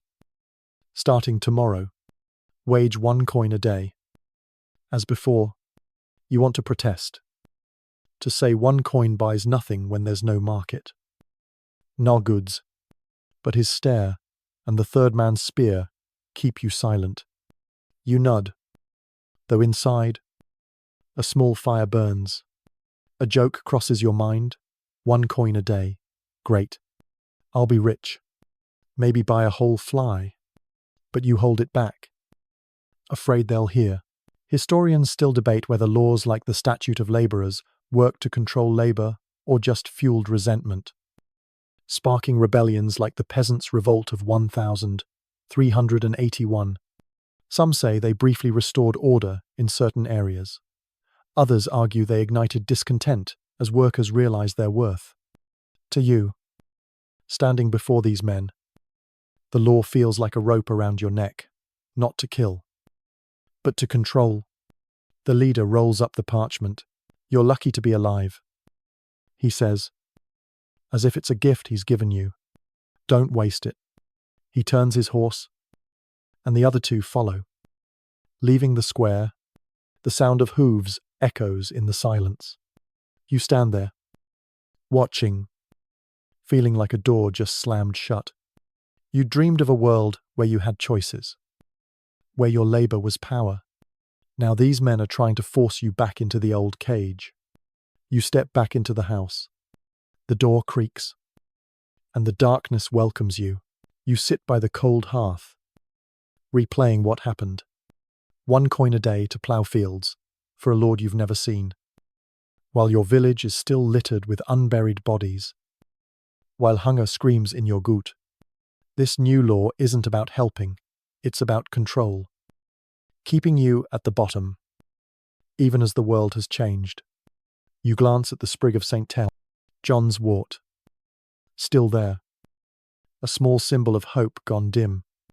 You think of the flagellants, with their whips and blood, choosing pain to find meaning. These men, with their laws and spears, choose power to keep order. Both want the world to stay the same. But you're not sure you do. A small but stubborn defiance takes root inside you. Another joke crosses your mind. Maybe you should go on strike. Demand 2 coins a day and a day off. But the thought fades fast. You know they're not joking. That spear wasn't for show. You lie down, staring at the dark ceiling, trying to shake the helplessness, but it clings, like the stench of death in the air. Tomorrow, you'll have to work under their rules. But in your heart, a new question forms. Can you break these laws? Or will you bow, like your ancestors did? The horsemen are gone, but their words echo. 1 coin a day, working the Lord's land, as if the plague never happened. You sit in the dark house, feeling a rope tightening not around your neck, but around your hope.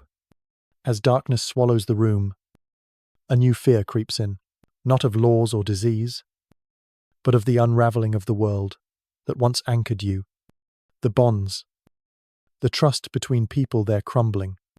You lie on the hard mattress, eyes wide, staring at the dark ceiling.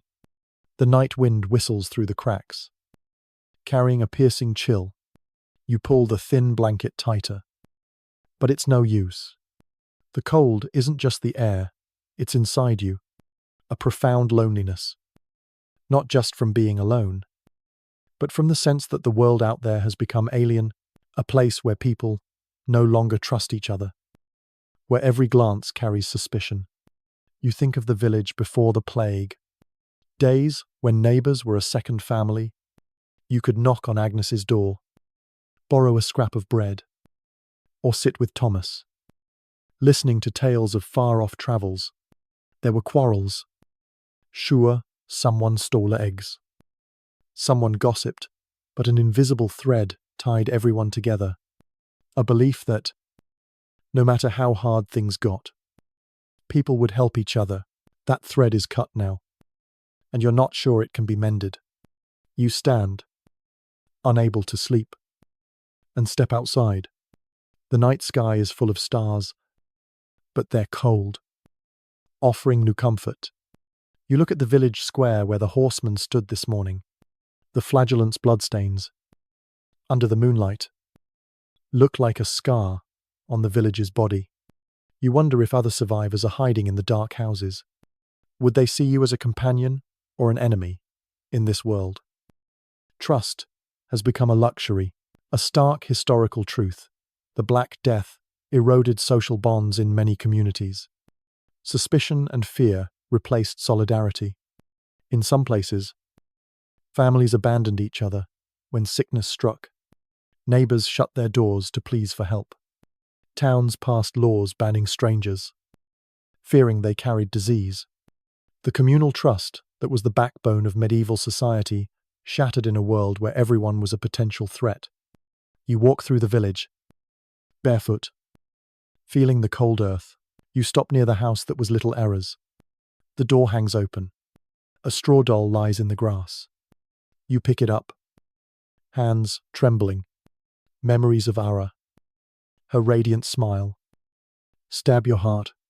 You recall her mother refusing to help a fevered neighbor, fearing it would spread to Ara.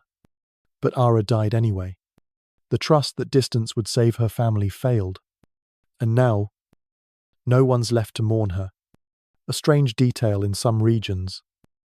Survivors developed new rituals to cope with distrust. In certain Italian towns, people had to wear small bells when out in public, signaling they were alive and uninfected. The jingling became a mark of life, but also a reminder that everyone was a risk. It was like agreeing to play a deadly game, where the only rule was to trust no one. You clutch the doll tighter, feeling it as a thread tying you to the old world. But it's fragile. You think of other survivors, maybe in nearby villages. If you met them, would you greet them or flee? The fear of being blamed, lingering since the flagellants passed, haunts you. If they suspected you carried the plague or worse, caused it, what would they do? A suspicious glance could turn to violence in an instant. You return to the house, placing the doll on the table.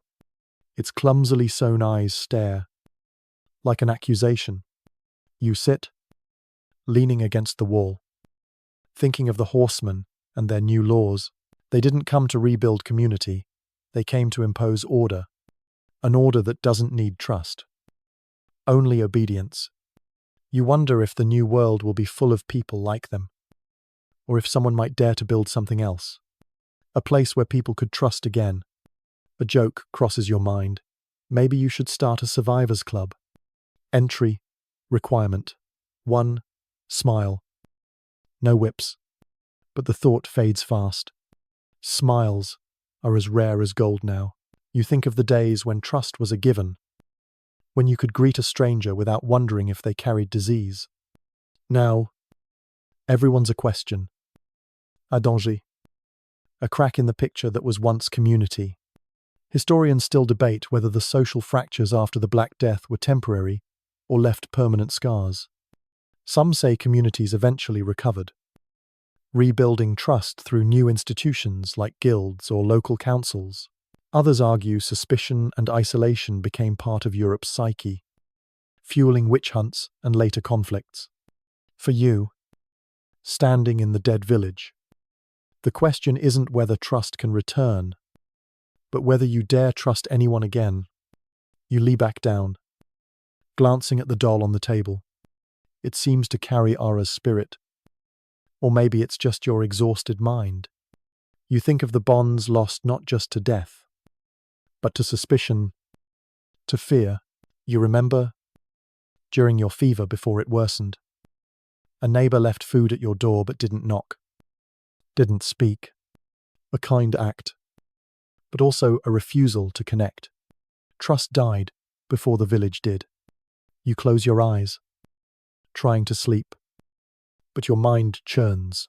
If you leave the village, find a new community, will you be welcomed or shunned? Will you dare open your heart, or keep your distance? Like that neighbor, one last bitter joke crosses your mind. Maybe you should invent a plague-checking handshake. No lumps. You're in. But you don't laugh. The truth is, you're afraid not just of others, but of yourself. Afraid your trust died with the village. The straw doll stares at you from the table, bathed in faint moonlight. A reminder of the bonds you've lost. You lie in the dark, feeling like trust in humanity has abandoned you, just as the village abandoned life. But as you close your eyes, trying to find sleep, a new enemy creeps in. Not the horseman, not the plague, but your own mind, scarred deeper than you realized. You lie on the hard mattress, body exhausted. But sleep doesn't come easily. Each time you close your eyes, image surge, Ara's face, smiling, then fading.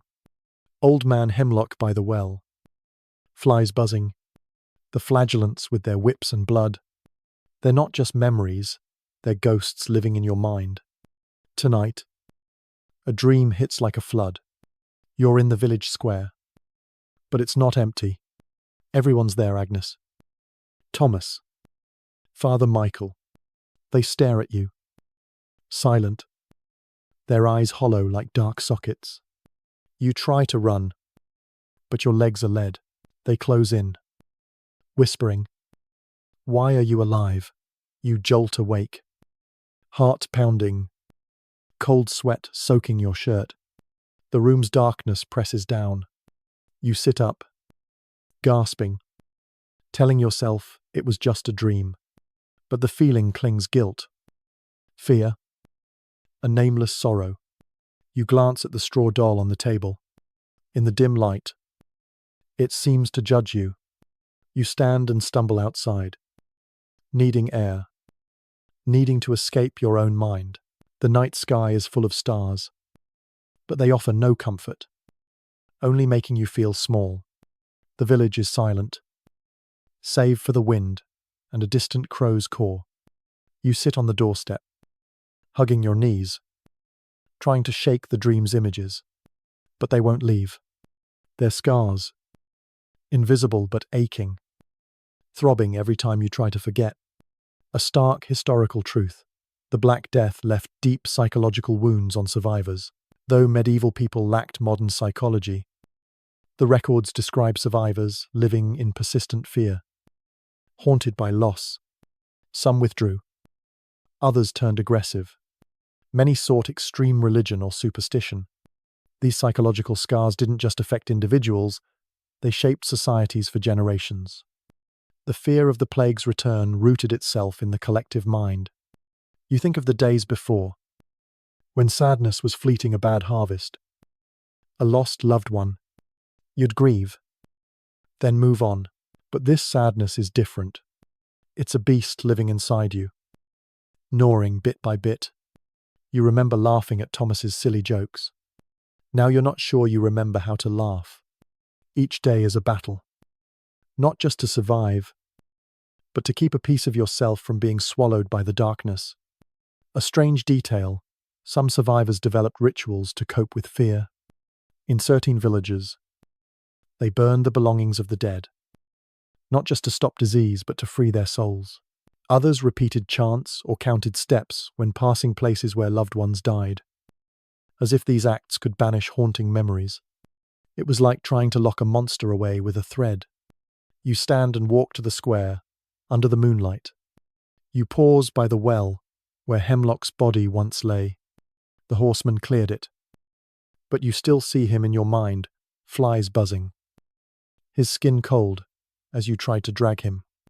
You shake your head, trying to dispel the image. But it clings like a curse. You wonder if you'll ever escape these memories, or if they'll follow you forever. You return to the house and sit by the cold hearth. The sprig of St. John's wort is still there, but it no longer comforts. You think of the horsemen and their new laws, demanding you work as if nothing changed. But you're not the same.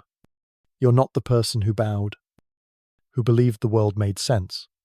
The plague took not just your people, but a piece of your soul. A bitter joke crosses your mind. Maybe you should sell your dreams to the horsemen. 1 coin per nightmare. I'd be rich. But the thought fades fast. You don't want to share your dreams. They're yours, whether you want them or not. You think of other survivors, maybe in nearby villages. Do they dream like you, Do they wake with the same sense that the world betrayed them? Historians still debate whether the psychological toll of the Black Death compares to modern concepts like post-traumatic stress disorder. Some argue medieval people were more resilient, accustomed to death and hardship. Others say the scale of the catastrophe overwhelmed all experience, leaving survivors with unhealable scars. For you, sitting in the dark, the question isn't whether this is trauma, it's whether you can live with it. You close your eyes, trying to sleep again. But the dream returns. This time, you're digging in a field, but each shovelful reveals the faces of the dead. They stare, silent, just watching. You wake again, breathing hard. You don't get up. Just lie there, staring at the ceiling, feeling like your mind is a dead village, full of ghosts you can't bury. You think of the days when you could share your fears with Father Michael or Agnes. They'd listen, maybe laugh, then say something to make you feel less alone. Now there's no one, just you and your scars. You wonder if there's a way to heal, not with sprigs of herbs or chants, but with something deeper. But you don't know what that is. One last bitter joke crosses your mind. Maybe you should hire a priest for your mind, to exorcise the ghosts with prayers. But you don't laugh. The truth is, you're sinking in an ocean of sorrow and fear. Tomorrow, you'll have to work under the horseman's laws. But tonight, you just want a sliver of peace in a world that's taken too much. The dreams, they're like monsters living in your mind. Each night, they claw at your scars, waking you with fear and guilt. You lie in the dark, the straw doll still watching you, a silent witness. But as the morning light slips through the door's cracks, a new sensation drowns out the ghosts. A chill, not from the wind, but from your body. You touch your armpit and feel it, a small lump. The plague is back. You bolt upright, hands trembling, touching your armpit again. The lump is small but hard, painful when pressed. Your heart pounds, threatening to burst from your chest. You try to breathe, but the air feels thin. You glance around the room. The sprig of St. John's wort lies there, useless. The straw doll, with its clumsily sewn eyes, seems to mock you. You stand, legs weak, and stumble to a broken piece of metal you use as a mirror, trying to check your tongue. The dim light offers no answers. Fear grips you like a beast, tearing from within. You remember the fevered days, the lumps that nearly killed you. You survived, miraculously, but now it might be back. No one's here, no priest, no doctor, just you and the dead village. You think of the horsemen and their new laws, ordering you to work the fields tomorrow.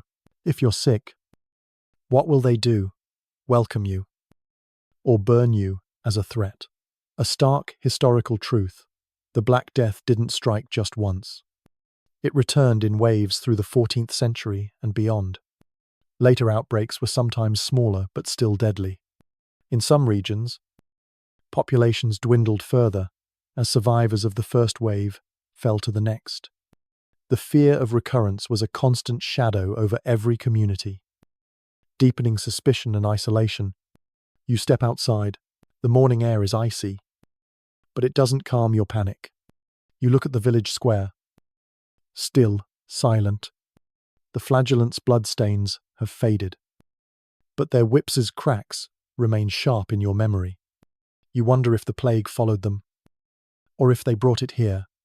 The thought chills you. You touch your armpit again. The lump is still there. You try convincing yourself it's just an insect bite, or your body's exhaustion. But fear is stronger than reason. You wander through the village, searching for signs of life. A scrawny chicken pecks at the dirt. A dog, ribs stark, skulks near the well. But new people, You think of other survivors, maybe in nearby villages. Are they feeling lumps too? Are they living in the same terror of a new outbreak? The world has changed forever, not just by death, but by fear, now a part of you, a strange detail in some regions. People believe the plague could be stopped by sealing the sick in their homes, windows boarded, doors locked, sometimes entire families trapped inside. To live or die, a punishment for carrying disease. In Venice, they painted crosses on the doors of the infected, a warning but also a sentence. It was like the world decided to play hide and seek with death, and the sick always lost. You pause near the church, its door still open. You don't go in but think of Father Michael's poem about death as a companion. He does not rush, but always comes. You wonder if this is your hour. If the lump is a sign that death has found you, you want to run, to hide. But where, if the plague is everywhere? If every village is a graveyard like this one, you return to the house, sitting against the wall, trying to calm yourself, but your mind races. You think of the larger changes in the world. The horsemen, with their oppressive laws, want to preserve the old order, but the population has plummeted. You heard, from a merchant before the plague, that in some places women are doing men's work because there aren't enough hands.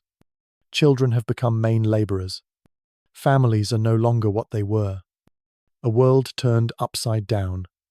You think of smaller changes. In yourself. Before, you feared the Lord, the church, breaking rules. Now you fear your own body. The lump is the new enemy. One you can't fight. You wonder if the world will ever be as it was, or if it's doomed to be a place of suspicion and fear. A bitter joke crosses your mind. Maybe you should open a plague check shop. 1 coin per armpit poke. Business would boom. But you don't laugh. Fear has stolen even your smile. Historians still debate whether the plague's recurrences had a longer-lasting impact than the first wave. Some say they entrenched fear and instability, hindering recovery. Others argue they forced adaptation, leading to measures like quarantine or border controls. Either way, for you, standing in the dead village, this lump is a reminder that the plague isn't just the past, it's the present, and maybe the future. You lie back down, staring at the dark ceiling, trying not to touch the lump, but your hand disobeys. Feeling it again. It still hurts. Still there. You think of working the Lord's fields. If you're sick, they'll know. What will they do, quarantine you? Or worse, you recall a story of a village burning a sick family's house, with them inside, to protect the community. The thought makes you shudder. You glance at the straw doll, seeming to hold Ara's spirit. You want to talk to her, to apologize for living when she didn't. But no words come. Only silence. You think of other survivors. Do they carry scars like yours? Do they fear every cough? Every ache? You want to find them. To know you're not alone. But fear holds you back. One last bitter joke crosses your mind. Maybe you should write a letter to the Black Death. Dear Plague, retire. I'm tired. But you don't laugh. You just lie there, in the dark, feeling like the world has changed, not for the better, but into something colder, lonelier. Tomorrow, you'll face the lump, the Lord's laws, and a world with no room for hope. The lump, it's like a whisper from death. Each time you touch it, fear strangles you, but you lie there in the dark house, trying to breathe, trying to live. The straw doll still watches. A memory you can't erase. You think of the changed world, the horseman's oppressive laws, a new wave of plague lurking, but in the darkness, a small spark flickers, not hope, bout de fiance, a silent flame, burning. You wake. The morning light seeps through the door's cracks. Pale and cold, the lump is still there, more painful than yesterday. But you don't check it. Not this time. You won't give it power. You stand, legs weak but forced to move. Today is the day the horseman said you'd work the Lord's fields. 1 coin a day. As if the plague never tore the world apart. You glance at the straw doll on the table and feel a smouldering anger, not at Ara, but at those who demand you bow. You step outside. The morning air is sharp, carrying the scent of earth and death. The village square is silent. But today, something's different. A group of about 5 people stands near the well, not horsemen, not flagellants. They look like you, weary, gaunt, clothes tattered. A man with grey stubble speaks low. The others nod.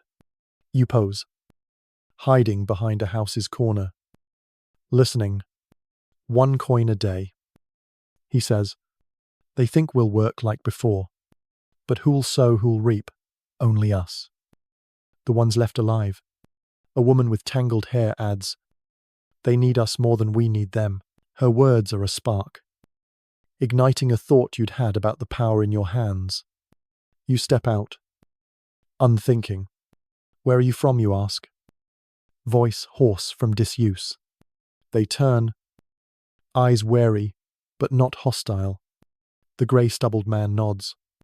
The village, over the hill. Just a few of us left. As he says, you up? You're one of us too. You nod, feeling like you're swearing an oath. You tell them about the dead village. The horsemen. Their new laws. They listen, not interrupting. When you finish, the woman says, they came to our village. Said the same. But we didn't listen. You frown. Didn't listen. What do you mean? The man smiles. A tired smile. We refused. Won't work for that price. They need us to keep the fields from going fallow, to keep their lord from losing everything. We said 3 coins a day, or no one works. You blink. Stunnet. 3 coins was a dream before the plague. Now it's a challenge, a quiet but fierce rebellion, a stark historical truth. After the Black Death, labourers in parts of Europe began defying oppressive laws like the Statute of Labourers. They refused to work for low wages. Some left manors for better pay elsewhere. Others bargained collectively or went on strike. These weren't grand revolts like the Peasants' Revolt, but small, widespread acts of resistance that shook the feudal system, paving the way for a new world. You stand there, looking at these people. They're not heroes or warriors, just survivors. Like you. But they dared to say no. A fire starts burning in your chest. What if they don't pay you? Ask. The woman shrugs. We leave. Find somewhere else. Or stay. But don't work. They can't force us all. Her words feel like a promise you don't have to bow forever. A strange detail in some regions. Labourers used secret signals to organise resistance. They carved marks on trees or stones to signal when to refuse work or leave. Simple but effective. These signs were a way to communicate beyond the lords and their men's sight. It was like a game of cat and mouse. With labour as the prize, you think of the lump in your armpit. It still hurts. But now you won't let it control you. Looking at these people, you feel a spark of hope, not that the sickness will vanish, but that you're not alone. I'll come with you, you say, unthinking. They study you. Then the grey-stubbled man nods. Good. But it's not easy. They have spears and horses. You shrug. I've got 2 hands and nothing left to lose. They laugh. A strange sound in the dead village. A joke crosses your mind. Maybe we should form a union. Survivors Guild. Motto, 3 coins, or we're out. But the smile fades fast. This isn't a joke, it's survival. You follow them over the hill to a small camp where a few more survivors wait. They share dry bread and water. You eat, and it feels like a ritual, a pact with each other. The woman talks about their village, how they refused to work for the Lord's steward. He threatened us, but we held firm.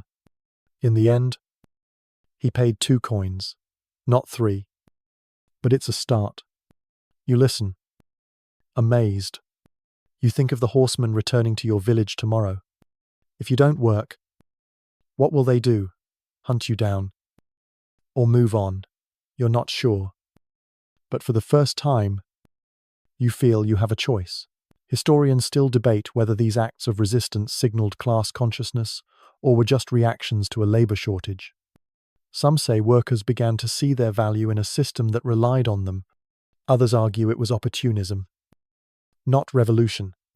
To you, standing among these people, it doesn't matter what it's called. What matters is that you're doing something, not bowing. You look at your hands, still raw from digging graves. They're not just hands, they're weapons in a world where labor is king. You think of the lump, still painful.